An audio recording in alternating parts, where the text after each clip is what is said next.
An American military jet was flying low to startle its comrades on the ground. One of them grabbed a Javelin missile launcher and jokingly challenged the pilot, "If you've got the guts, fly low again." To everyone's shock, the pilot immediately dove down, racing toward the ocean at full speed.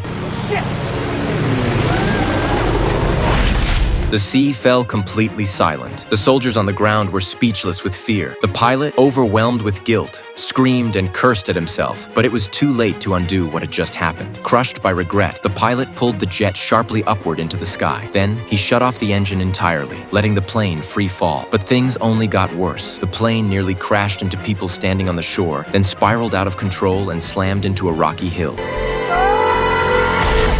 John watched the unimaginable scene unfold before his eyes and began to seriously consider retiring from the military. But according to Article 22 of military regulations, only a madman can be excused from flying, and only if the madman personally requests it. However, the moment you request to stop flying, it proves you're sane and just trying to dodge combat, which means you'll be punished with even more flight missions. Originally, pilots could retire after completing 25 missions, but the rule also clearly stated that they must obey every order from their superior officers. Otherwise, they couldn't retire, so the superiors could just keep increasing the number of missions, and pilots were not allowed to disobey. The result was a vicious, endless cycle. A pilot could never retire. Either they died in combat or waited for the war to end. Helpless, John had no choice but to continue his missions. This time, though, his jet was hit by anti-aircraft fire in the tail section. The strong turbulence flung his comrade out of the aircraft. John rushed to grab him, but could only watch helplessly as his friend vanished before his eyes. Soon, the jet was hit again by enemy fire. The only way to survive was to eject. John managed to parachute out, but unfortunately, he landed in a tree and injured a very delicate part of his body. Limping in pain, John immediately requested to retire and go home. But his superior cited Article 22 again.